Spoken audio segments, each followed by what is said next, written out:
And now for the Signal Oil program, The Whistler, the mystery program that is unique among all mystery programs. Because you know who's guilty. You see his every move. You know his complete plans, even his innermost thoughts. Yet the final curtain always brings a startling surprise.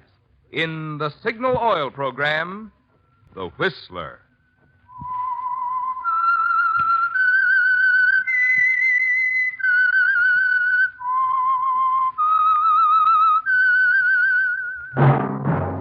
That whistle is your signal for the Signal Oil program, The Whistler.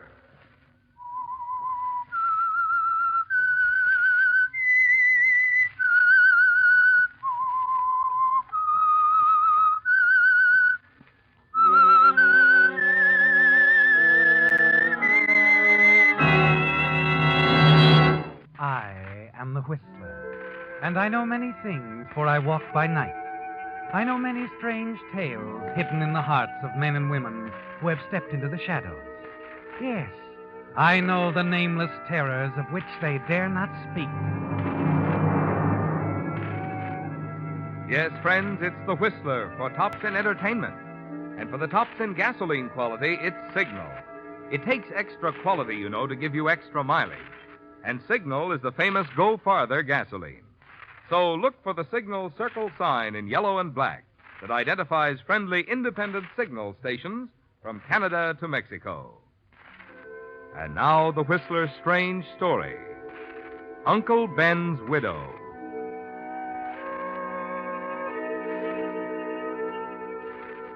From the veranda of the Crestview Sanatorium, nestled high on the Mount Tamalpais slope, Monica Dawson looked across the low rolling hills to the bay and San Francisco beyond. Presently, the faint sound of a bicycle bell reached her ears, the sound of a dog barking. Moments later, the rider appeared along the narrow dirt roadway and then wheeled into the hospital grounds. Shielding her eyes from the sun, she peered through the haze, watched the dusty figure on the bicycle approach. And then suddenly she sat upright in her chair. There was something familiar about the man in the khaki trousers, the yellow T-shirt, the knitted cap. She leaned back in the chair and closed her eyes. Her head began to throb again. Minutes later, she heard his footsteps approaching, and a cold wave of fear swept over her. Mrs. Kittredge? Yes? I am Amos Schlegel. Schlegel? I'm sorry, I don't seem to... Of course, you do not remember me. I was there on the road the night of your motor accident. It was I who summoned help. I see. You know, you almost ran over me shortly before the accident occurred. Yes. Yes, I remember you were the man on the bicycle. That is right, Mrs. Kittredge. Tell me, how are you feeling? Much better, Mr. Schlegel. Amos Schlegel. I want you to know I'm grateful for everything. Of course. Oh, I only wish I could have done more for your husband, I mean. There was nothing anyone could do. He died instantly. He was dead when I found him, yes. But then that was quite some time after the accident occurred. Mr. Schlegel. Yes? The accident occurred only a few minutes after we passed you on the road. I heard the crash and hurried to the place where your car had gone off the road. I could see your car at the bottom of the ditch. I also heard voices. I'm afraid you must be mistaken, Mr. Schlegel. Oh, no. I heard voices. And I waited, Mrs. Kittredge. Why, Mr. Schlegel? There's a saying, something comes to one who waits. May I sit down, Mrs. Kittredge? It's such a warm day, isn't it? Much warmer than... He knows, doesn't he, Monica? He knows what really happened the night your husband met his death. You lean back in the chair while the little man drones on, but you're not listening. Your thoughts go back to that moment 3 weeks ago when it all began. Began with a flirtatious toast in the cocktail lounge of a fashionable hotel in downtown San Francisco. As you sat at the table admiring your reflection in a mirror, you noticed the man sitting at the table next to you. He, too, was admiring your reflection as he raised his cocktail, tipping it in a toasting fashion. You were instantly aware of his identity. and you decided it was time to go to work on this prosperous-looking gentleman. Hello. I'm sorry I had to use something quite so obvious as an excuse to get acquainted. It wasn't exactly original. A last desperate effort. I've been trying to attract your attention ever since you arrived. This is a hobby of yours? No, on the contrary. You're the first one I've ever seen in a cocktail lounge that I've cared to meet. I don't suppose you believe that. No. My name is Benjamin Kittredge. May I buy you another one of those, perhaps you haven't had dinner. My name is Monica Dawson. You may buy me another one of those.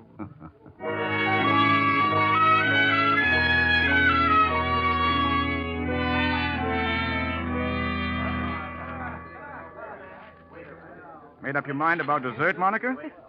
You know, you're a very persuasive man. A little while ago, I let you buy me a drink, and here we are having dinner. The French pastry is excellent. Oh, sorry. Have to watch my figure, you know. It's quite a... I'll, have a Benedictine instead. Is this a vacation for you? Well, in a way, with Brad gone, I can have my little fling, so to speak. Brad? Oh, I haven't told you about Brad, have I? Well, you see, I'm president of the Kittredge Steamship Line, and Brad's my nephew. He's vice president. He does all the work, thank heavens. He's a whirlwind. All work, no play. Married to his job, all that sort of thing. Obviously, he doesn't endorse occasional relaxation. No, I'm afraid not. He sounds delightfully crew-cut. Pork pie hat, tweeds, a pipe, and a Dalmatian named Boy. Where's he now? Working out in the gym? No, he's doing a little troubleshooting at one of our foreign offices. He'll be back in 2 weeks. Then your vacation will come to an abrupt end? Yes. And no time off for good behavior? Oh, now, Monica, I'm afraid I've given you a bad impression of Brad. Really, he's quite a lad. I'm terribly fond of him. He knows more about the shipping business than I do. Well, you'll love him. I'm sure I will, Ben. He sounds just my type. Well, don't worry, Monica. We've 2 weeks to have a lot of fun. A lot can happen in 2 weeks. That I'll drink to, Ben.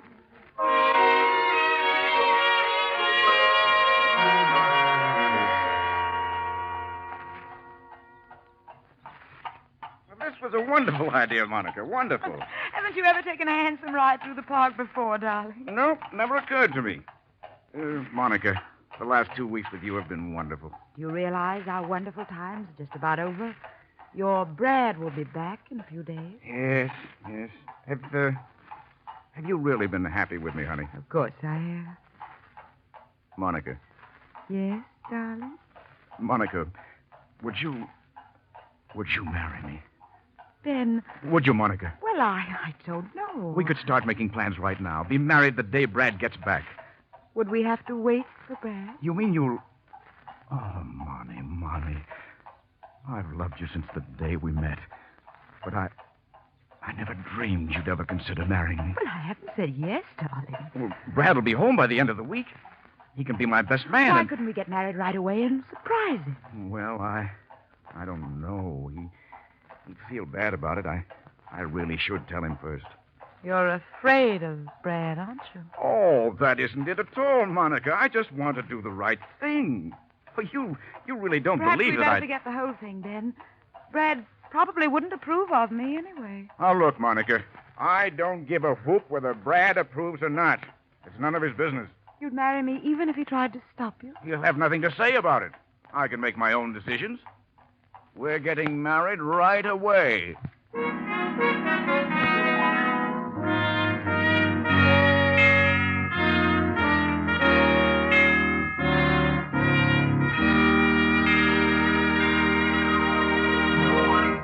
With the prologue of Uncle Ben's Widow, the Signal Oil Company brings you another strange story by The Whistler. You know, when a manufacturer is enthusiastic about his own product, well, you just naturally expect that. But when users are enthusiastic, that's the real proof of the pudding, which explains why, here at Signal Oil Company, fall is our favorite time of the year. It's the time when folks who have been on vacation trips and have had a good chance to test their mileage write us about the results they've had with Signal, the famous Go Farther gasoline. For instance, Mr. E.R. Stroby of Los Angeles writes, I just completed a trip of almost 4,000 miles, much of it mountain driving. And not only did my 47 Chevy take the tall ones in high, but I averaged 19 1/3 miles per gallon. No wonder Signal is called the Go Farther gasoline. Well, to Mr. Stroby and all the rest of you who have written in about your experiences with Signal products, we want to extend our sincere thanks. And to those of you who have not yet joined the ever-increasing family of Signal users, may I make this suggestion? Try just a few tankfuls of Signal gasoline in your car. Let its honest performance and its good mileage prove to you what Signal users have long known. That to get the tops in gasoline quality, there are just two things to remember. One, it takes extra quality to go farther. And two, Signal is the famous Go Farther gasoline. And now back to the Whistler.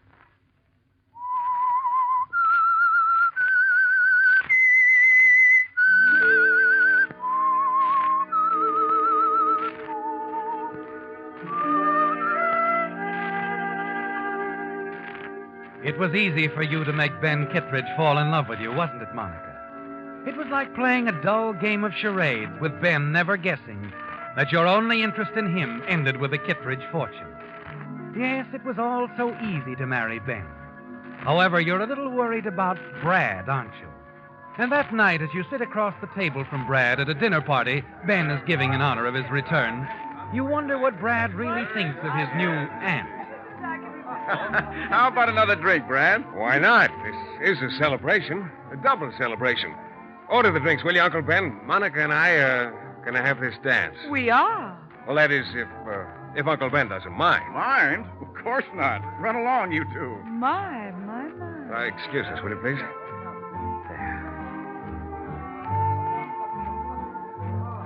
Brad, Hmm? you know, I was a little afraid when Ben and I went down to the pier to meet you this afternoon. Afraid? Why? Oh, I thought perhaps you wouldn't approve. Really? Huh? Well, it's going to take me a little time to get used to the idea of being married. Been a bachelor all his life. I never thought he would marry, especially someone... Someone young enough to be his daughter?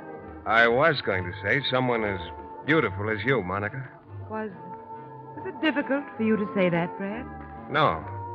You are quite beautiful, you know. And you approve of Uncle Ben's selection? Of course. Any reason why I shouldn't? Well, I suppose some people would think I married your uncle for his money. What's so funny, Brad? I don't see why people should think that, Monica. Uncle Ben has no money.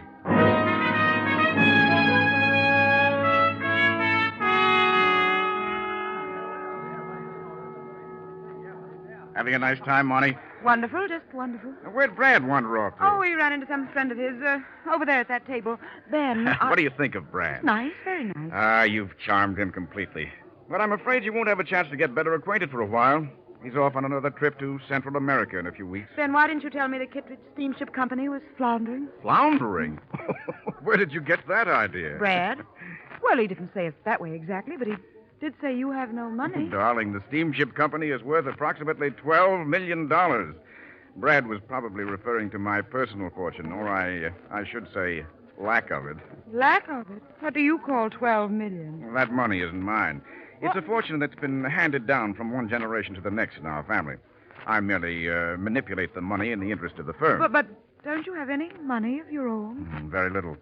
Oh, I get a salary with an occasional bonus. The stipulation in Grandfather Kittredge's will allows only a set amount to be paid out each year. Living expenses, upkeep of the family home, so on. All profits go back into the business. Well, that's hardly a fair arrangement. Well, it isn't for any of us except Brad. He's the last of the Kittredges. Is that some kind of distinction? $12 million worth. He gets every cent of the inheritance. No strings attached. I see. So Brad gets it all. $12 million. Mm-hmm. He can have it. The money, the company, everything. What do I care? I have you, Mommy. Yes. And I have you.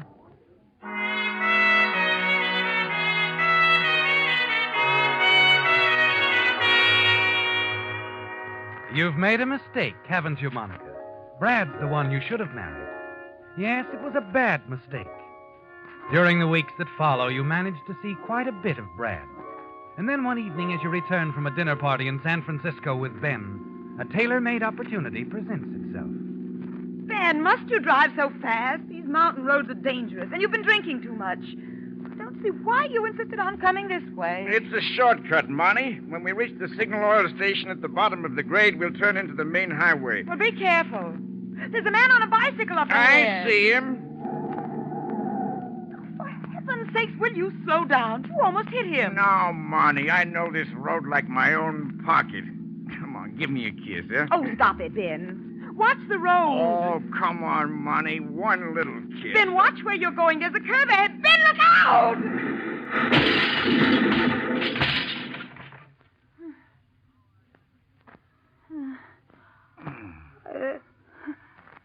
Ben? Oh. Ben? Ben? Oh, my back, Monty. My back. Can you crawl out of the car? No. No, I can't get out. Caught. Get help, Monty. All right, Ben, if I can get this door. Oh. Hurry, Monica. Get help. Up on the road. Get up on the road. There's a car coming. Monica, you're just standing there. Please stop a car. I need help. Yes, Ben. I know you do. Monica, you're deliberately letting me die.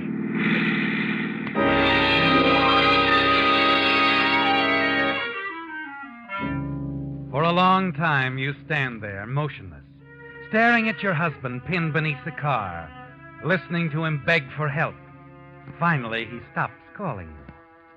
An icy hand closes around your heart as the realization of what you've done sweeps over you. Your head begins to throb, and the picture before you becomes blurred, hazy. And then suddenly your knees give way and you crumble to the ground.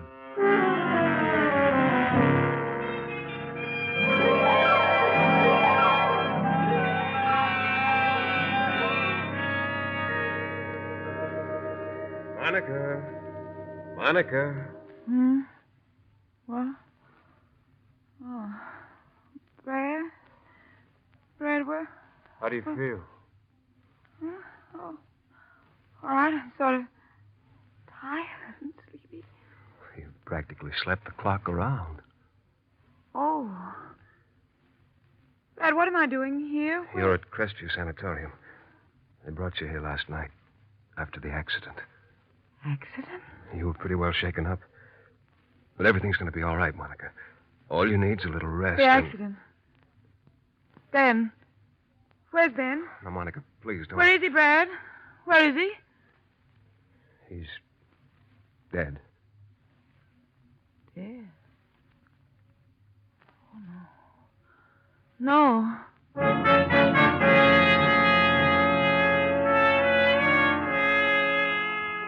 You play the part of a grief-stricken widow so well, don't you, Monica? No one would ever suspect you didn't even try to save Ben's life. And now with Ben out of the way, you're free to concentrate on Brad and the entire Kittredge fortune. It's easy to convince Brad that you need him to help ease the unhappy memory of your husband's sudden death. And he postpones his business trip to Central America. In the week that follows, Brad is a daily visitor. And with each visit, you become more and more certain he's falling in love with you. Yet there seems to be an invisible barrier between you. Brad's loyalty to the memory of Uncle Ben prevents him from telling you how he feels. And then one afternoon, as Brad is pushing your wheelchair through the hospital grounds. Monica, Yes? I'll be leaving in a few days. The trip to Central America? Yes. Do you really have to go, Brad? I'm afraid so. I've put off the trip as long as I dare. How long will you be gone? Oh, 6 months, probably. 6 months? Oh, Brad. I wish I didn't have to go, Monica. I'd much rather stay here with...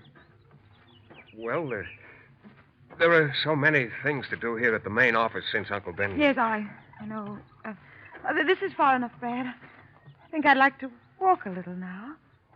Monica, do you think you should? Of course, I'm all right. I feel so silly being wheeled around in this thing. Give me your hand, Brad. All right, but Dr. Fenway won't like it if he... Oh, Dr. Fenway. There, you see, Monica, what's the matter? I don't know. Monica! Oh. Hey, It's all right, Brad. I suddenly felt a little dizzy. Thought I was going to faint. are you sure you're all right? Yes, of course. Good thing you caught me. I might have fallen. Oh, here, why don't you sit down? No, I like this. Much better. Why don't you, Brad? What? I know you want to. Why don't you kiss me? Monica.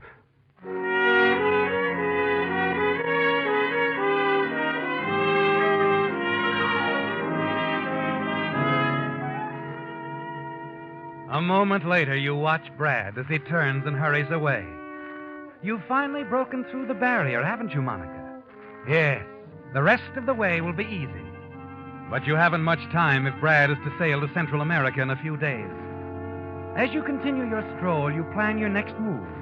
And a quarter of an hour later, as you pass beneath the window of Dr. Fenway's office, you hear voices.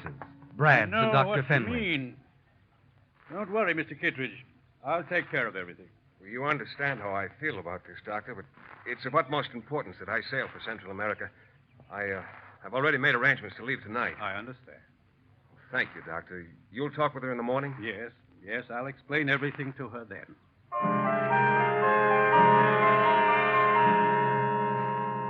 So Brad has suddenly changed his mind. Sailing tonight for Central America. He's running away from you, isn't he, Monica?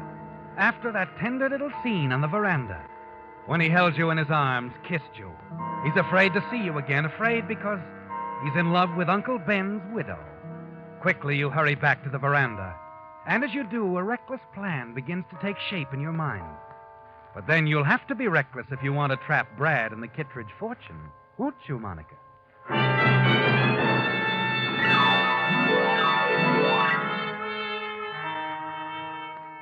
Now, as you sit on the veranda, a few minutes after the arrival of the man on the bicycle, the man who has come to blackmail you, you're confident your plan won't fail. But you'll have to take care of Mr. Had I Schlegel not first. been on the road the night of your accident... Will you come to the point, Mr. Schlegel? The point? Oh, yes. You see, Mrs. Kittredge, I am an artist, a painter. I thought perhaps you would care to sit for a portrait. How much? You may not believe it, but I am considered a very fine painter. How much, Mr. Schlegel? $5,000. Oh, then I also have some beautiful paintings, landscapes, beautiful landscapes. Perhaps you would like to buy a few. The price, I assure you, will be most reasonable. Mr. Schlegel, there are people coming out now. I can't talk to you. Later, perhaps, this evening? No. You'll have to give me some time. I don't have the money now. Give me a week. Very well. We'll make all arrangements then. Good afternoon, Mrs. Kittredge. In a week we shall meet again. Yes, You, will have the money then? I'll have the money, Mr. Schlegel. But you won't get a cent of it, Mr. Schlegel. Not 1 cent.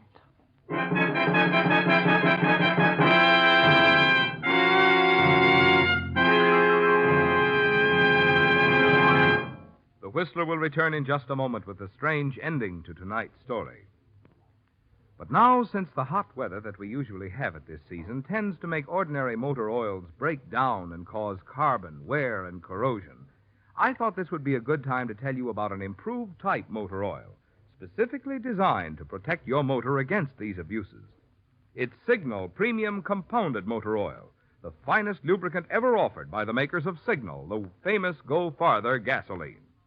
Naturally, Signal Premium Compounded Motor Oil has 100% pure paraffin base, the finest money can buy. But in addition, Signal Premium contains scientific compounds that make it do what no regular oil could ever do. While you drive, these compounds are busy doing many jobs, such as washing out destructive carbon, gum, and varnish, neutralizing the acids that corrode costly bearings, keeping the oil from losing its body or from excessive foaming. When you can now enjoy all these extra benefits, why be satisfied with lazy, old-fashioned oil for your modern, streamlined car? For extra driving pleasure, longer life for your car, choose the improved type Signal oil that does so much more than just lubricate. Stop at Signal stations for Signal Premium Compounded Motor Oil, your guarantee of a sweeter running motor. And now back to the Whistler.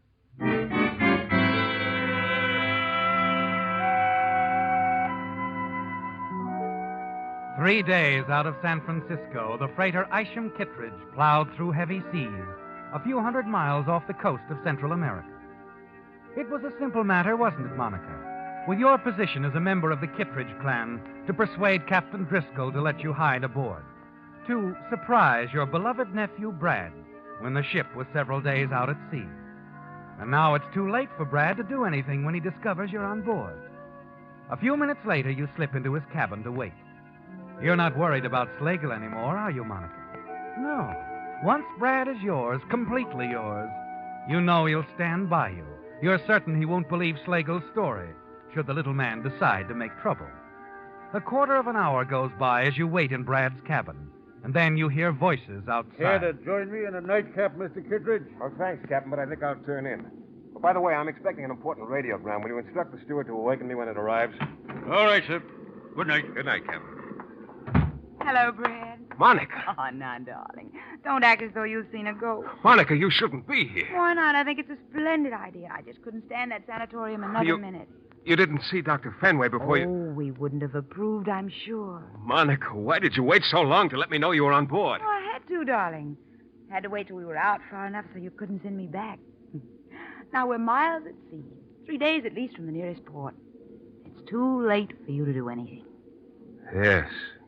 It's too late to do anything. Ah, Brad, darling, don't be angry with Monica. Be nice.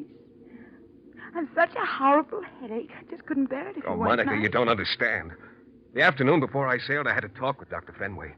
He'd consulted a brain specialist about your case. The report had just come in. Brain specialist? Monica, your head was injured in the auto accident. The report confirmed Dr. Fenway's findings. Subdural hematoma, hemorrhage of the brain. What? What does that mean? Brad? Answer me? They were planning an immediate operation. It would have cured you. But any delay, even a few days, means death.